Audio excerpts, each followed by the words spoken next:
I'm Annelise Riles. I'm the Executive Director of the Buffett Institute for Global Affairs, and I'm delighted to welcome you all here today for a special conversation with Ambassador Bill Burns, who's currently President of the Carnegie Endowment for International Peace.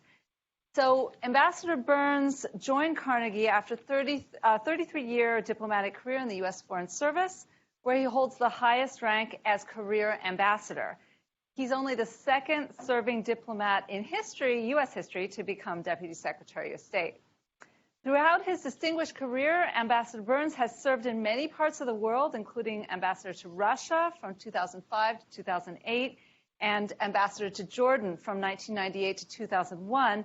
And his other posts include Executive Secretary of the State Department, Special Assistant to the former Secretary of State Warren Christophers and Madeleine Albright, and Minister Counselor for Political Affairs at the U.S. Embassy in Moscow, among many others.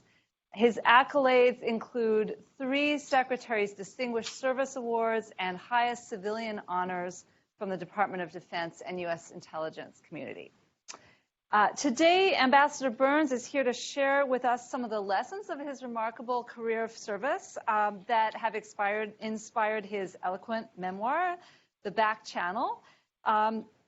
Burns' book gives us a rare look inside the craft and culture of American diplomacy in action, and really in novelistic detail, he moves us through some of the most critical moments in recent diplomatic history, and ends with some really sanguine lessons for our contemporary moment.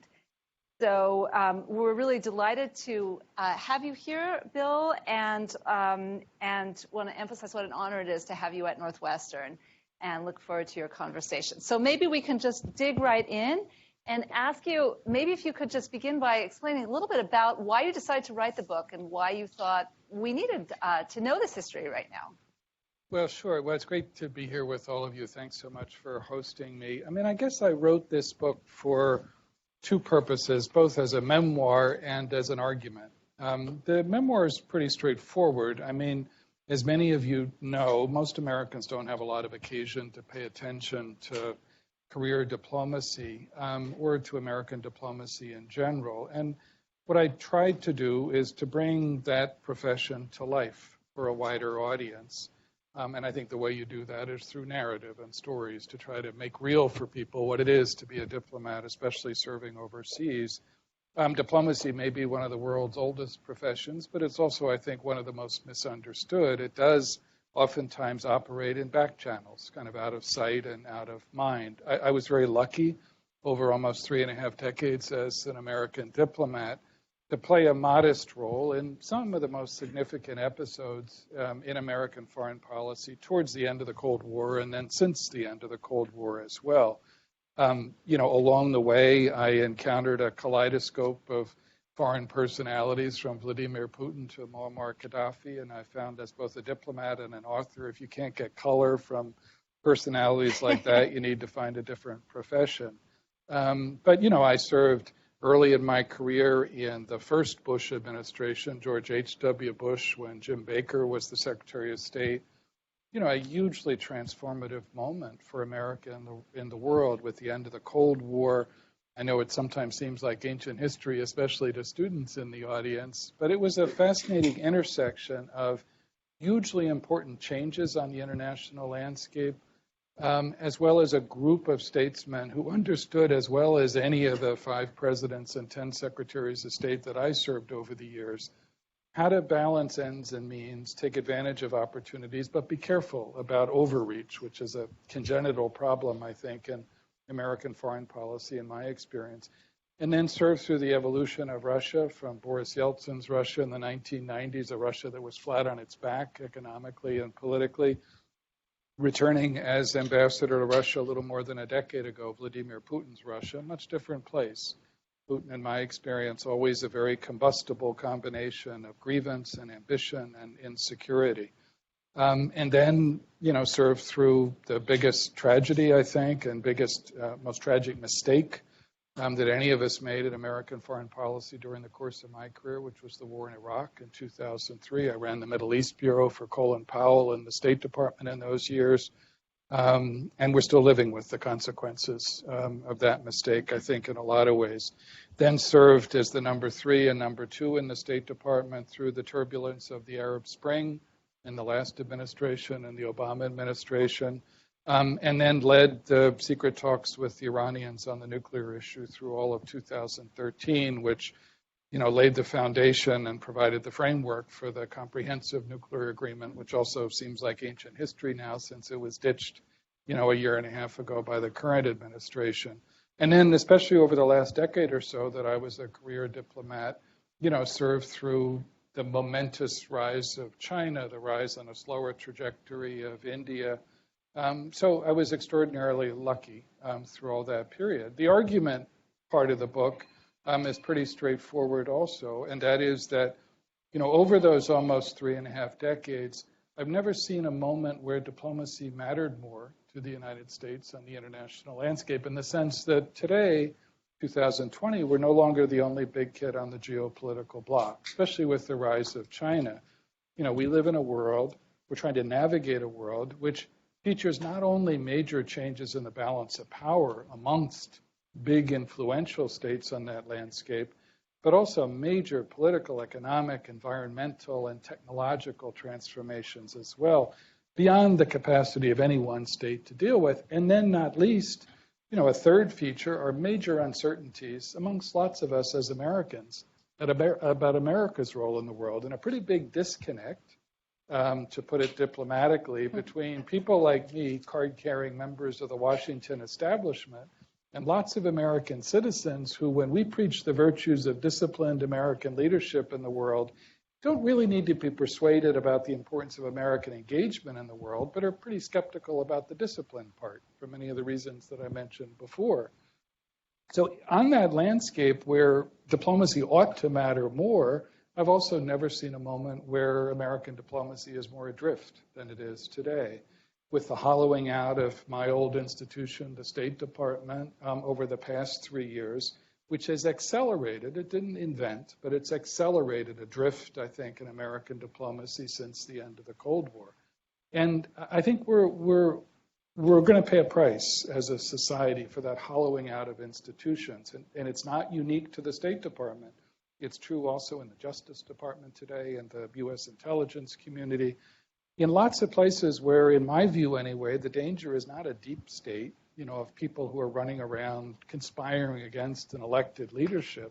It's a weak state. It's what happens when you hollow out institutions and individual public servants are battered and belittled. And so the very last thing I'd say, I'm demonstrating that recovering diplomats like me can go on and on about almost any question. But the last thing I'd say is, just to try to bring to life for you the hollowing out of an institution like the State Department. I mean, there are both tangible and intangible measures of that. The tangible measures are pretty striking. It's the sidelining of career expertise. In the State Department, there are 28 so-called Assistant Secretary of State positions. These are the senior jobs around which any administration organizes foreign policy. Of those 28 positions, there's only one today that's held by a career officer confirmed by the U.S. Senate. There's been a more than 40% drop in applications to join the U.S. Foreign Service from young people over the course of the last 3 years. You have a pernicious practice of going after individual career officers, whether Foreign Service officers or civil service officers, just because they worked on controversial issues in the last administration. And then you have a flat reversal of what was already painfully slow progress to create an American diplomatic service that looks like the society we represent. When I entered the Foreign Service at the beginning of 1982, most American Foreign Service officers looked like me. 9 out of 10 were white, only 1 in 4 were women. Over the course of my career, we made, as I said, painfully slow progress toward creating a more representative career diplomatic service, but that slow progress has been put in reverse over the last 3 years. The intangible measures, I think, are equally worrisome for American citizens, at least they ought to be. A couple years ago when President Trump was asked, whether he was concerned about the record number of senior vacancies in the State Department. He said, not really, because I'm the only one who matters. That's diplomacy as an exercise in narcissism. That's not the diplomacy I learned working for George H.W. Bush and Secretary of State Baker many years ago. And then you have the example of leadership in the State Department over the course of the last 6 months or so, when you had a series of my former colleagues who walked up to Capitol Hill into a spotlight that none of them ever saw it, but told the truth and tried to uphold their oaths to the Constitution that when they were subpoenaed by Congress, despite the instructions of their leadership, they went up and did their constitutional obligation at considerable risk to themselves and to their careers. And what they got, not just from outside critics, but from a leadership in the White House and at the top of the State Department, was to be exposed to even further criticism as well. That's the kind of thing that perversely, on one hand, again, for an American society that, doesn't have much occasion to pay attention to career diplomacy, it was a demonstration of what public service is all about. And I hope over time an inspiration to people who might consider public service, as a professional pathway. But it was painful to watch also because in the short term, what it does is drive home to all of us, I think, what happens when you hollow out institutions as well. So I'm not undecided on that issue. But that's why I set out to write this book. And when I started writing it, which was, in the spring of 2017, I didn't at that point have the wit to understand, how powerful a lot of those currents would become over the course of the coming. Well, there's so much interesting stuff in there. So maybe we could start with, so you were mentioning the hollowing out and the pressures, and just this week we had Richard Grenell make the statement that we really don't need embassy staffs because we've got the internet, we've got websites, we can get information that way now. And on the one hand, it's totally ridiculous and absurd. On the other hand, I think it taps into a view out there that the world has changed, and the old world of cables and embassies just doesn't seem to match up to the world as it is. So could you talk a little bit about how you see the continuing value and role of that human contact of the diplomat in an age in which technology is changing what it means to get information? Sure. I think, diplomacy, just to use that as an example, is still a business of human interactions. Of course, the world has changed from, when I was a young diplomat in the early 1980s, we still composed things called airgrams, which were, oftentimes 24 paragraphs in which you're analyzing something about the foreign country in which you were serving. And it was literally then sent by courier back to the State Department. So someone would get on a plane and take it back. I remember the Wang computer I was introduced to, which was about the size of a small refrigerator, which in the State Department, which usually is stuck firmly in the last century, we thought this was, rapid pace of innovation as well. So the world's changed, especially with the information technology revolution. I still have enough, I guess, of a traditionalist to think that there's still not only space, but importance that we ought to attach to perspective. So if you're a senior policymaker in Washington, what are you to make of this avalanche of information that's coming out at you? What's the answer to the so what question? So why does this matter from the point of view of American interests and sometimes American values in the world? How should we think about the second and third order consequences of some unfolding crisis or some set of choices that an American administration has to make? So again, while certainly I'll speak for myself, but I think my colleagues in the career diplomatic service have no monopoly on wisdom. I got lots of things wrong over the course of my career. I think there is an important role to be played for informed perspective about issues. And the sidelining of that expertise, I think, is a huge mistake for all of us. And so what that means is that, if you're working at an embassy overseas, you have to be more discerning. You're not going to compete with, 24/7 news cycles, but you always have to, I think, be conscious of not just admiring a problem, but trying to answer the so what question. So why does this matter for the United States? And how should we think about the choices that, a president or a secretary of state has to make? if you sideline that expertise, as our current ambassador in Germany likes to suggest, you're just asking for trouble. And that, especially in a world which is infinitely more complicated in a lot of ways than the world I entered as a young Foreign Service officer, at the height of the Cold War in the early 1980s. So one of the things that I love about your book is you describe your life as a young person, and I think we have a lot of young people here, and I think it's important to acknowledge that you were not a person of privilege. You grew up as an Army brat, as you say, moving around a lot, and at the same time, you say that taught you some special skills, discernment, and seeing things from different people's point of view. Yeah, I mean, special skills that are clearer in hindsight than they were at the time, because I learned a lot of things the hard way as a young diplomat. But I did grow up, as you mentioned, in an Army family. My dad was a career Army officer. So, in hindsight, I think that gave me first a good appreciation for our own society. I bounced all over the United States as a kid growing up with 3 brothers. Went to high school in 3 different places, first in California, then Oklahoma, then Pennsylvania. I loved playing sports in high school, and the big advantage of that was if you had a bad season in one place, you could be in yourself, which I did a lot in high school. But it did give you a perspective on your own society, which is really important when you're serving your country overseas, because the truth is it's easy to lose connection with your own society when you're spending years and years serving overseas. And so I like to think, at least, that I came into the diplomatic service with a sense of our own society, not just of Washington, D.C., which can be a very confusing perspective on your own society.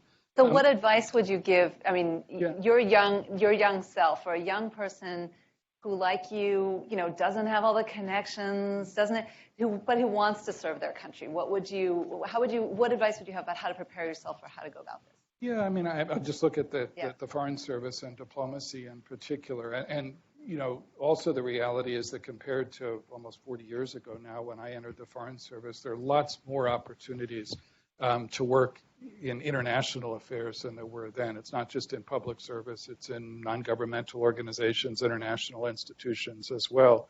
I think that you have to have a curiosity as well, a willingness to take some risks early on, to challenge yourself. I remember one of my first bosses in the State Department said that when you take on a new job, you ought to be a little bit anxious about it. I mean, not so anxious that you're curled up in the fetal position in a corner. That's probably a sign that it wasn't such a good job to undertake. But you got to challenge yourself. And so, for example, in the Foreign Service, when I came in, it was typical to spend almost your entire career, if you learned one hard language like Chinese or Arabic or Russian, spend your whole career in the part of the world where you'd use that language. And I found that it's good to challenge yourself and try to branch out a little bit. And so I had come into the Foreign Service having studied Arabic and then served first in the Middle East, but then later spent 2 years studying Russian in the Foreign Service before my family and I went to Moscow the first time. So I think, being willing to challenge yourself is important. But it seems almost naive to say in the era in which we live, but I wouldn't trade the public service experience that I had for anything. I mean, it may sound corny to say, and it's not unique to public service, but there's something to be said for at least aspiring to do something that's beyond yourself and your family's needs and your own needs, as important as they are, to try to advance, the interests and values of your own country as well. So, for all the difficulties on the horizon today in terms of public service, I'm a huge enthusiast for people trying that pathway. So obviously, Russia is an area you know a lot about. You were there under Yeltsin. Learn something new every day. Yeah.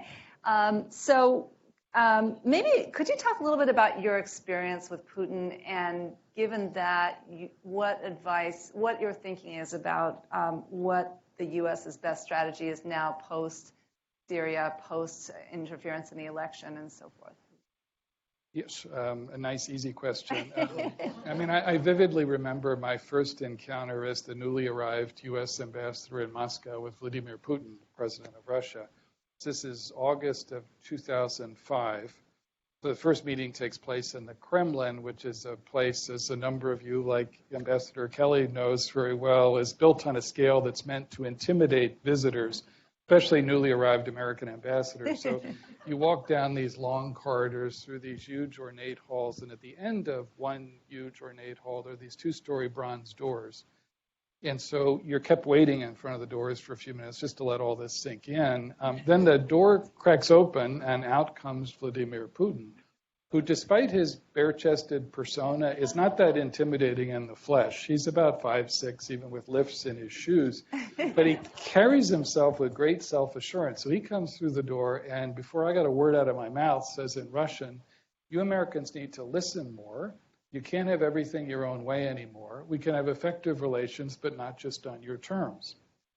So in my experience, this was vintage Vladimir Putin. It was not subtle. He had a big chip on his shoulder. It was almost defiantly charmless. But the message was pretty clear, especially for someone like me who had served in Yeltsin's Russia right after the end of the Cold War. It's that now Putin, surfing on $120 barrels of oil, was going to push back in areas. So I think the reality, if you look back over the 30 years since the end of the Cold War, I think the honest answer is that both Americans and Russians were sometimes guilty of illusions about where that relationship was going to go.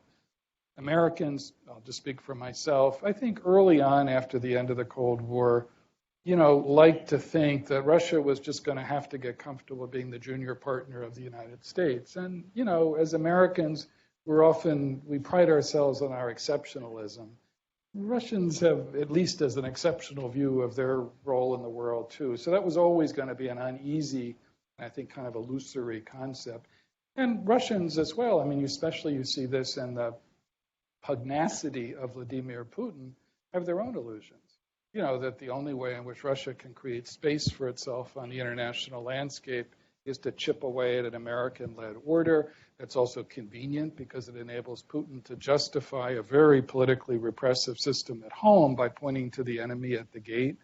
Putin, there are Russians who lauded his annexation of Crimea a couple of years ago in the Ukraine crisis that began in 2013, 2014.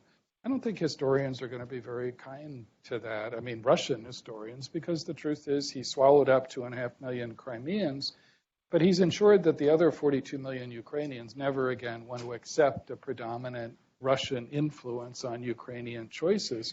And I think the same is true for his failure to try to diversify the economy as well. At that moment when he was surfing on $120 a barrel oil more than a decade ago, that was the time when you could have started to diversify the Russian economy a little bit. He's stuck now, consciously, with a one-dimensional economy that's based way too much on what comes out of the ground and way too little on what comes out of the mines of a lot of very smart, well-educated Russians, many of whom now are going to Silicon Valley or someplace else where they have more opportunities. That's also, I think, going to be an historical indictment of Putin's illusions as well. So the short answer is, I think, for the foreseeable future, meaning in dealing with Vladimir Putin's Russia, we're going to be operating within a pretty narrow band of possibilities, from the sharply competitive to the nastily adversarial. And the question is, how do you manage that relationship? And that's really what diplomacy and statecraft is all about. It does mean you still need to preserve guardrails in that relationship, especially given the reality that Russia is the only other nuclear power in the world comparable to the United States. So it's crazy, it seems to me anyway, not to try to extend the New START agreement, which is the last remaining piece of the old arms control architecture between Washington and Moscow, which regulates, reduces, and monitors strategic nuclear weapons as well. That's going to expire in about 10 months or 11 months from now, and there's no evidence at the moment in this administration in Washington of an effort to try to extend that agreement as well. So just on that point, one of the things I love about your book is that you reprint a bunch of your own cables and memos, and in the original font, the format, we can see what these look like. It's absolutely fascinating for a historian to look at that. But many of them talk about nuclear issues, whether it was Iran or Russia and so forth. And with the possible collapse of START, challenges to the NPT, what's your personal assessment of how much our risk of a nuclear conflict has gone up? I know that the Bulletin of Atomic Scientists has just moved the doomsday clock to 100 seconds before midnight. What's your take on this from what you know? I mean, I think we ought to be worried about it. I think not paralyzed in our anxiety, but because, the truth is people have been predicting for decades now a faster proliferation of nuclear weapon state than has turned out to be the truth. But we ought not to be complacent about this for at least a couple reasons. First, as you mentioned, the old rules, at least, with regard to nuclear arms control are beginning to break down, not just between the existing nuclear powers, especially the United States and Russia, but you have the phenomenon of China, which is modernizing its own nuclear arsenal pretty quickly, too. And how do you integrate them into a serious effort to deal with these issues? And then you have the challenges of Iran and North Korea today as well. I mean, as I said before, I think it was foolish for the United States in May of 2018 to abandon the Iranian nuclear agreement. Was it a perfect agreement? Of course not. Perfect is rarely on the menu in diplomacy. It was the best of the available alternatives, in my view at least, for constraining what would have been a deeply destabilizing Iranian nuclear program. It was meant to be the beginning of diplomacy, not the end of it. Like so much of the rest of the arms control process, it was meant to create a foundation that you would then build on to try to improve upon some of the terms of the original agreement, and then to try to deal with other aspects, in this case of Iranian behavior, the behavior of this Iranian regime, which are threatening to American interests, our interests in the Middle East and elsewhere.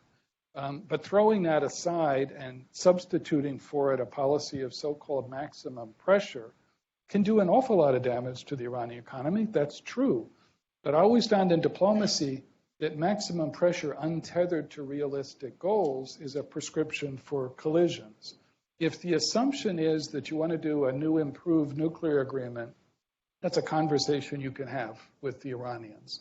We're better off having it with a wide variety of partners in the international community than we are just doing it on our own. But if the implicit or not so implicit purpose is either the implosion of that regime or its capitulation, where they run up the Swedish flag and say, okay, we've decided we're going to become just like a Scandinavian country. Much as I would love to see that happen, it's not happening anytime soon, I don't think.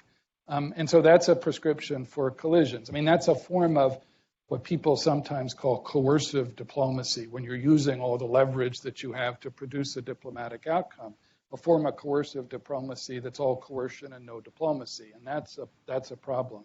And North Korea, similarly, I think, I never took issue with President Trump's, obsession with spectacles or his interest in meeting the leader of North Korea. I mean, I couldn't point to a pristine record in American diplomacy in dealing with North Korea for the last 30 years.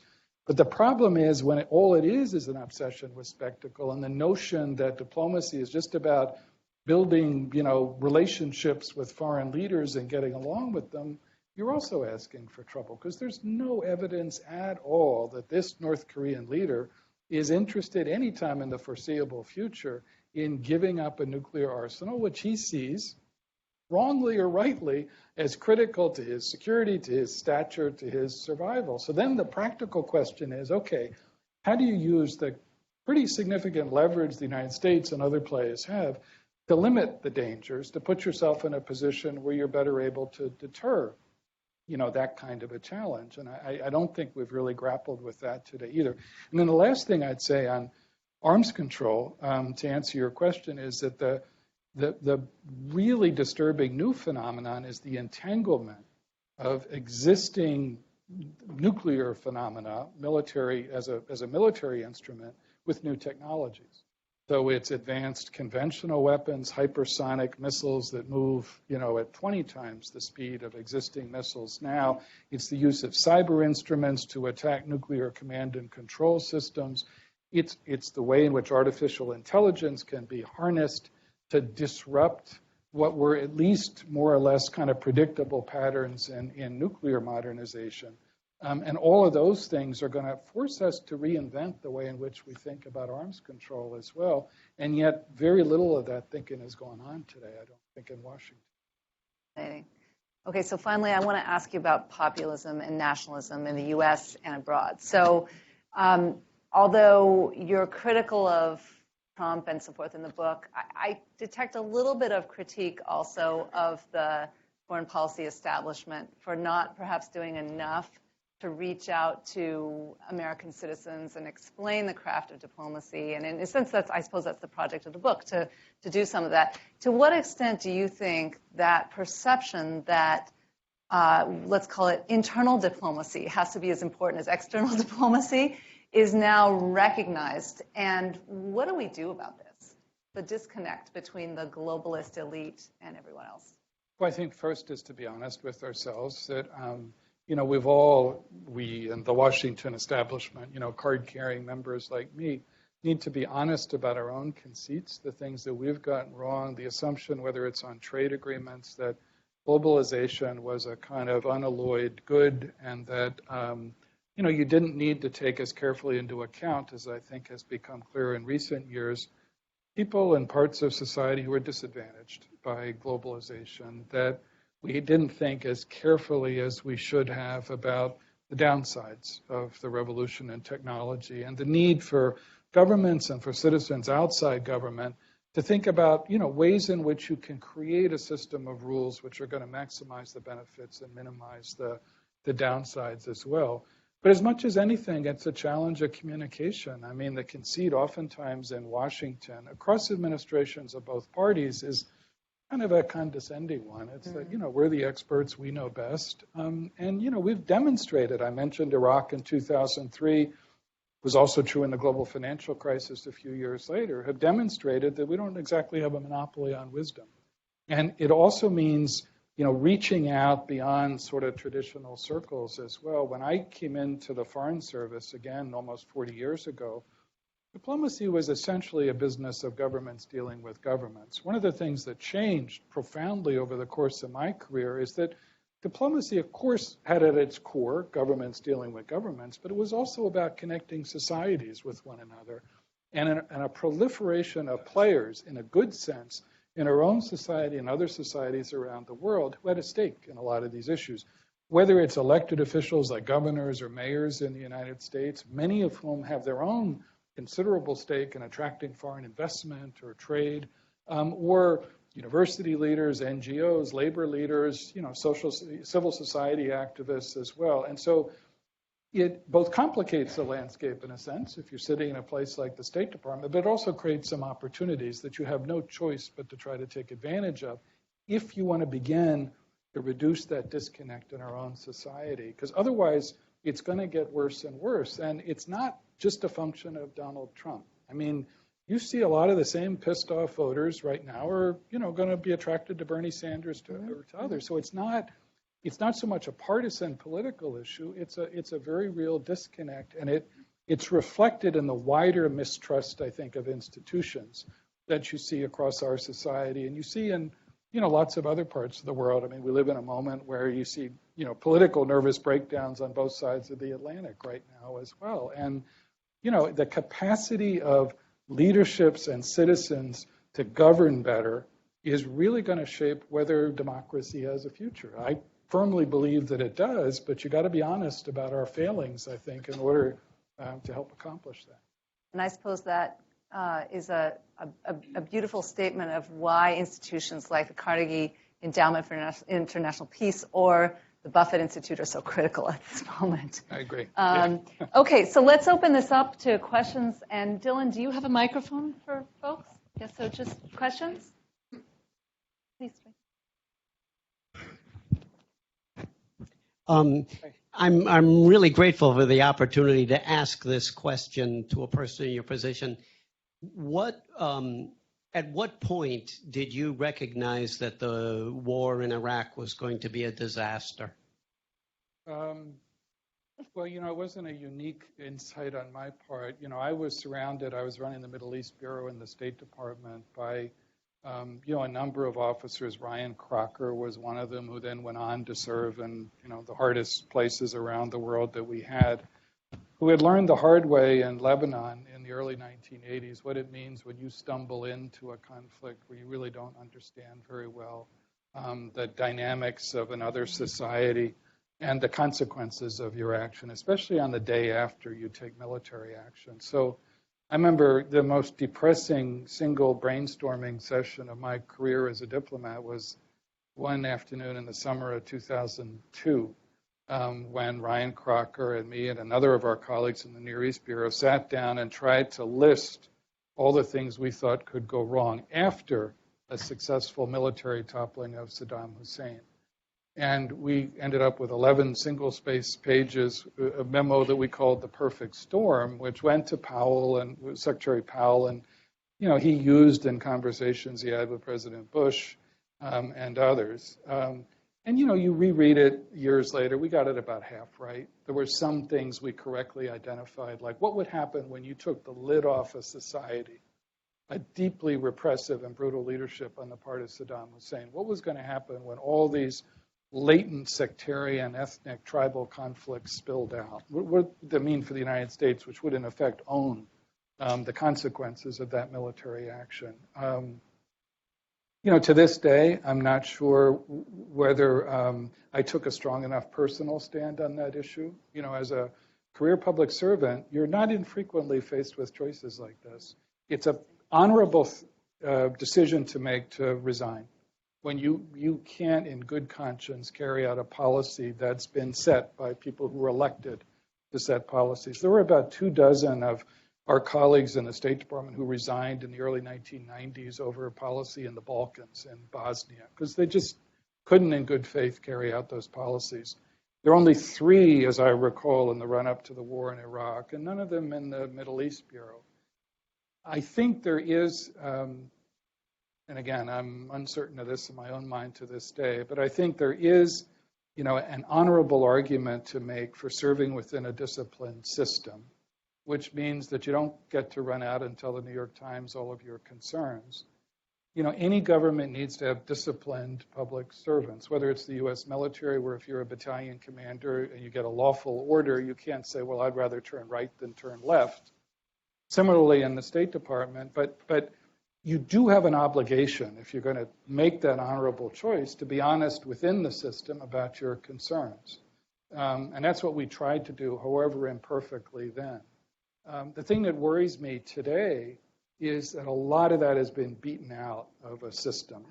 And what's going to happen is when that's beaten out of a system, when people are pilloried or raising their concerns, as my colleagues did over the Ukraine impeachment crisis, within the discipline of a system, Masha Yovanovitch, the ambassador to Ukraine, who worked for me in Moscow in the early 1990s and was forced out of her position in Kyiv because internally she had raised her concerns about what was, in effect, using the levers of American national power to serve not the national interest, but a personal political interest as well. And she paid a price for that. But that was the right thing to do. But if the lesson that people draw from this is that, there's no point in doing that because all you're going to face is punishment and being, belittled and battered, then you're going to create a system which is going to produce really bad choices and really even worse implementation of bad choices, I think, as well. So sorry to go on so long, but it was clear pretty early on that, this was a really poorly thought through decision with consequences that were going to come back to haunt us. Yeah, Jackie. Thank you. So I actually also want to follow up with a question about the Iraq War, but Yep. this to ask you about what you thought before the plan was put in place. And it always struck me that the preemptive, attack plan, which was criticized for being bad theoretically, was never something the Bush administration actually believed. And the evidence for that is that if they really believed that you had this madman in charge of nuclear weaponry that was going to direct it at the United States for no cause, the last thing that you would do would be to put 300,000 U.S. troops in Kuwait, an easy firing range, in his own neighborhood where he could, collect a lot of like goodwill from the neighbors for doing something like that. And it seemed like the real reason was something that Condoleezza Rice was talking about and Paul Wolfowitz much earlier, which was Israel, that Saddam Hussein was the largest army and he had shown himself, willing to attack Israel. And so I'm just kind of curious about, and he was paying $25,000 a head to the families of suicide bombers, which is something Condoleezza Rice at some point mentioned as a rationale. And I'm just kind of curious, like, to what extent you agree with that, and if that was something that was discussed in the time frame by diplomats. It's a really good question. I mean, it was, in my experience anyway, and I can only speak to that, it was a complicated intersection of motives. Part of this was the post 9/11, powerfully felt need to ensure that nothing like the attacks of 9/11 would happen again. So there was a penchant, a priority attached to preemptive action, to preventive action, that, is harder to explain now, but it was powerfully felt then. So it was not the season for nuance. It was not the season for diplomats like me or others arguing that, well, we got to be careful about second and third order consequences. So that was part of it. And I think President George W. Bush felt that very powerfully after 9/11. And, you look at what that administration had been saying in the first 6 months of its tenure and in the 2000 election campaign. It was all about how we need to focus on nation building at home. We need to be careful about our ambitious overseas, that the U.S. military is not an instrument for, political transformations overseas, which seems deeply ironic in hindsight. But that, that was very much the mindset before 9/11. So that's point one. Point two is, you're right. There were a group of people who were loosely called neoconservatives who actually believed in a way that was untethered to the history in the Middle East, in my experience, that the way to transform society is to create a circumstance in which democracies would emerge in the Arab world, in which you could solve the Israeli-Palestinian problem, was by this demonstration of U.S. force in removing Saddam Hussein in Iraq. As I said, untethered to history, but it was a powerfully felt view. And then there was a third ingredient, which is not so much neoconservative as almost paleoconservative. It was people, and I identify this view with Vice President Cheney and the Secretary of Defense then, Don Rumsfeld, who didn't really share a lot of that kind of transformative zeal. But their view was that the action we took in Afghanistan right after 9/11 to overthrow the Taliban was necessary but not sufficient to deliver a message to a part of the world that, in their view, only understood one message, which was force and the blunt application of American power. So, I think it was all of those things coming together which helped produce what I said was a tragic mistake.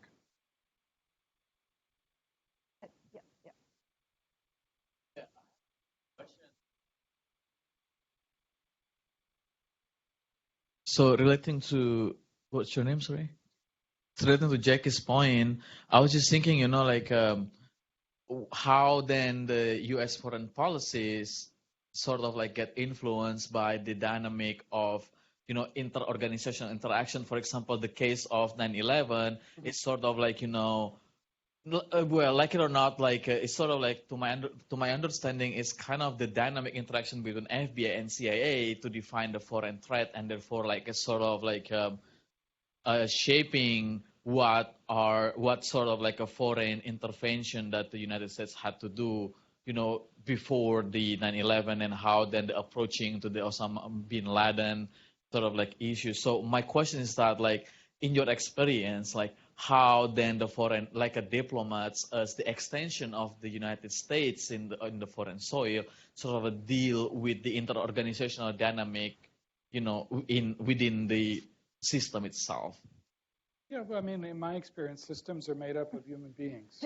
They're not abstract institutions. And for the human beings that had been elected, in the case of President Bush and others, to make choices in that period, 9/11 was a huge shock to our system, just like it was to Americans, across our society as well. So, of course, that had an impact on the way they calibrated ends and means and the use of American power overseas. It made it made it the season for kind of blunt unilateralism and, talk of multilateralism and, the more practiced elements of diplomacy wasn't really in vogue in that period. I think there was a huge danger of overreach that we ended up succumbing to, and we see that in other instances in American foreign policy, and it's why I always admired, going back to what I mentioned about the first President Bush and the team around him, Jim Baker, the Secretary of State, Brent Scowcroft, the National Security Advisor. There was a sense not only of strategic purpose, they understood that this moment with the end of the Cold War was not a permanent condition. That what you needed to do was use that window of singular American dominance to try to create a system in which lots of other players would have a stake. They had a sense of strategic empathy, too, which is different than sympathy, but an ability to put themselves in the shoes of other leaders, whether it was Mikhail Gorbachev at the end of the Soviet Union, or a variety of Arab and Israeli leaders when Baker was organizing the Madrid Peace Conference in the fall of 1991. It's different than sympathy. It doesn't mean that you have to accept the perspectives of foreign countries or leaderships. It doesn't mean you have to indulge them. But you got to understand them as a starting point for effective policy. And then last but not least, a sense of strategic discipline, too. It was, the decision that the Bush administration, Bush 41 administration, made in the spring of 1991 not to pursue the Iraqi military once they had been pushed out of Kuwait all the way to Baghdad and overthrow Saddam Hussein was much criticized at the time, but especially in later years. But I think Bush and Baker understood that, this was a consequential moment in international order, and that to do that would break apart the coalition that they had worked so painstakingly to set up. They also had a sense of, the ownership of the day after that would come for the United States and how complicated that would be in a post-Saddam Iraq. And so there was discipline involved there, too.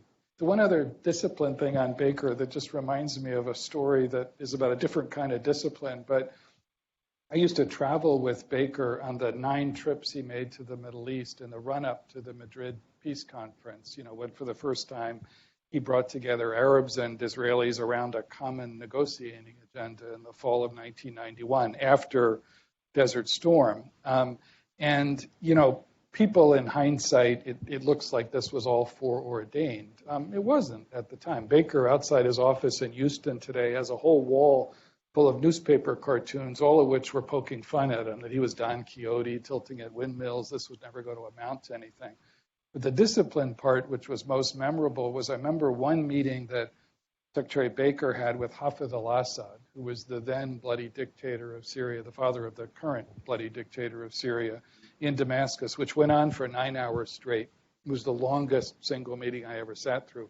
But what made this most memorable is that Assad had this really unsettling habit of sitting in a chair like this and not moving, literally not moving for hours on end, except to drink endless cups of sweet Arabic tea.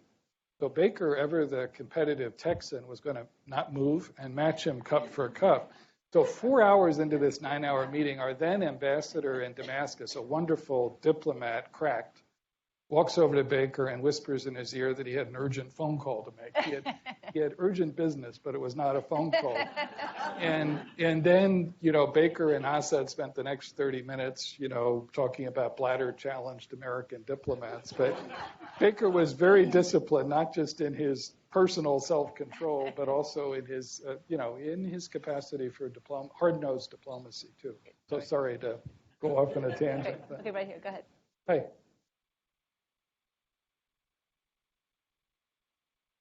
Diplomatic response to Arab Spring. Were we right or were we wrong? Some of both. I mean, I think you have to look at the sort of 3 biggest cases. So it's Egypt, Libya, Syria. Egypt, Hosni Mubarak just died this morning at age 91. I think there are Gulf Arab partners of the United States today, the Saudis and the Emiratis, who to this day claim bitterly that we threw President Mubarak under the bus in the revolution that began in Tahrir Square early in 2011. The honest answer, in my experience, is that the bus was halfway across his prone political body, before President Obama ever pronounced himself on this. we have a bad habit in Washington of overestimating our agency, especially in the Middle East, and our capacity that, whether we pronounce thumbs up or thumbs down, that's going to shape events. So we made tactical mistakes in dealing with, the revolution and the situation after the revolution in Egypt. But my honest answer, at least, is that I think within the limits of our agency, I think President Obama handled that about as well as you could. Libya is a different case. Again, if you put yourself back in Obama's position in the spring of 2011, when you had sort of all the stars in alignment about some form of intervention. I mean, again, you go back to that point, you had the Arab League, which never agrees on anything, calling unanimously for the UN Security Council and specifically the United States to intervene.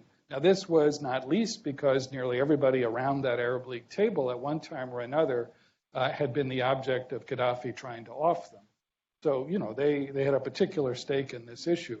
You had a UN Security Council resolution which legitimized the use of force. The Russians and Chinese allowed this to go through. You had our closest European allies, the British and the French, who were champing at the bit for intervention.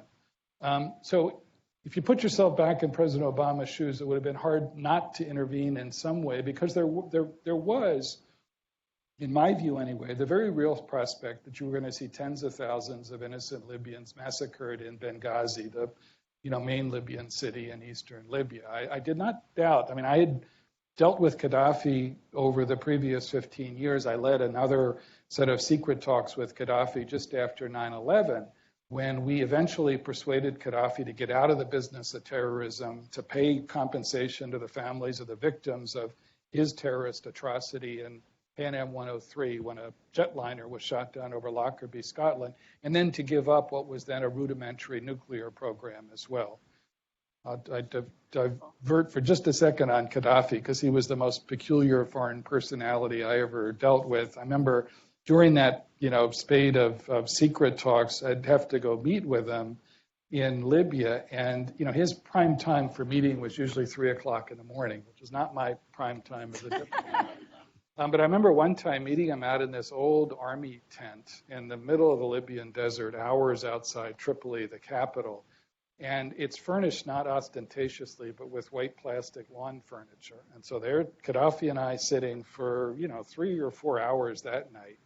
He had this very weird habit of pausing in mid-sentence and then staring up at the ceiling for 3 or 4 minutes. So as a diplomat, I'm trained to carry on conversations. So this is, a little bit off-putting. But what made this particular instance workable was that he was wearing what you could only describe as a yellow pajama top with the photographs of dead African dictators on it. So while he stared at the ceiling, which he did frequently in that conversation, I would try to guess how many I could identify. And I got pretty good by the end of the conversation. The other Gaddafi story, and I promise I'll get back to the Arab Spring, is a decade ago, some of you may remember, at the UN General Assembly in New York, when world leaders come, Gaddafi came, which is a rarity. World leaders are supposed to speak for like 8 or 9 minutes. Gaddafi spoke for 90 minutes. He had no text in front of him. He had these scraps of paper which kept falling off the podium and he'd reach down to get them back up. But what was most memorable about that instance is I was listening through the course of his diatribe through the earphones to the wonderful Arabic language United Nations interpreter who was doing Arabic to English interpretation. 75 minutes into the 90-minute monologue, you hear him say in Arabic, "I can't take this anymore." He throws off the earphones and stormed out of the interpreter's booth. So if you didn't speak Arabic last 15 minutes, you had no idea what he was saying. So in Libya, what we got wrong in the Arab Spring, which we should have learned from Iraq, which is what happens on the day after in terms of security. We put too much of stock in the capacity of our European friends to help provide order. We put too much stock in the capacity of some of the Arab countries who were champing at the best for us to intervene to play a more stabilizing role. And instead, what they did was take sides in the civil war, which quickly emerged afterwards, or reemerged after Gaddafi was assassinated. So we got a lot of things wrong. Syria is the most painful of all of those 3 episodes, and you're seeing this today, in Idlib and north of Idlib as, terrible humanitarian set of atrocities as you'll see in the world today.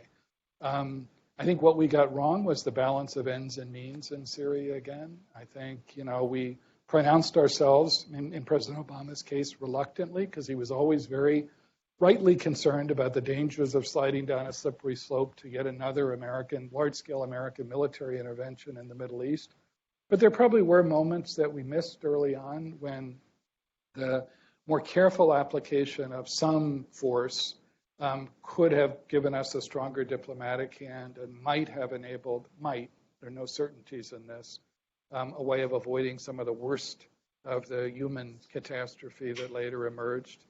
But I think at the end of the day, there was going to be no mistaking the fact that Bashar al-Assad was only going to be carried out of there on a board. There was no way in which he was going to negotiate an end to that civil war, I think, and that his principal outside backers, the Iranians and the Russians, were always going to double down in response to whatever the United States and others did. So I don't mean to suggest that there was some neat moment that we missed. I think, looking back on it, there were things we could have done differently early on that might have avoided some of the worst of the catastrophe that we've seen. But I emphasize the word might. Yeah, go ahead. Last question. Thanks. Hi. Thank you so much for this insightful discussion. When it comes to North Korea, do you think the main strategy for the U.S. should be economic sanctions?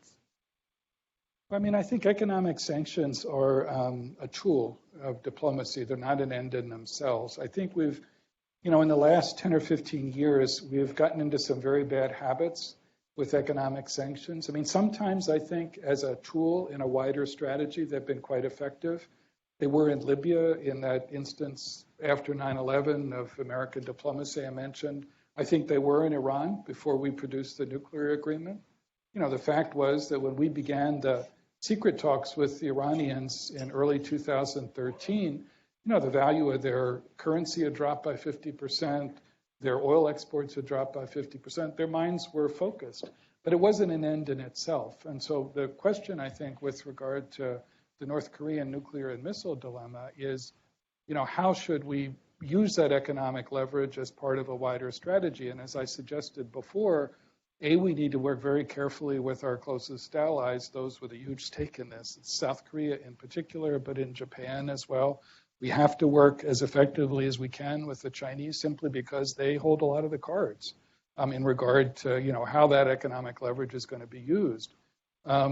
But I think it has to be harnessed to a workable strategy. So I think the notion that this North Korean leadership is going to, fully denuclearize anytime soon is a pipe dream.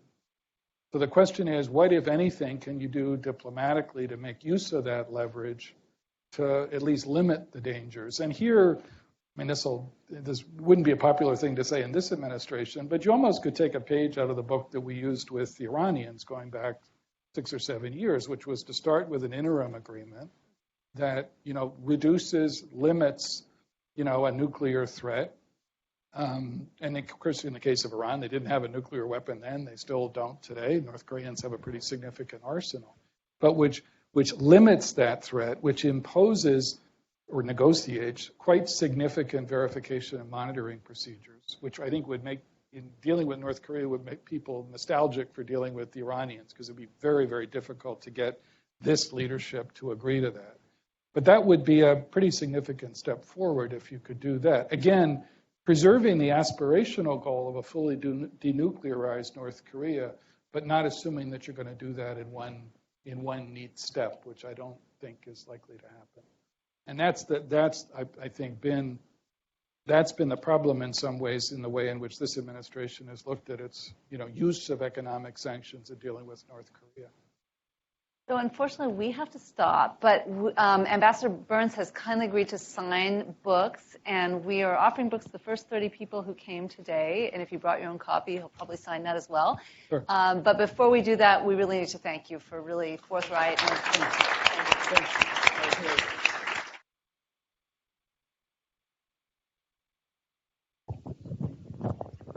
Thank you.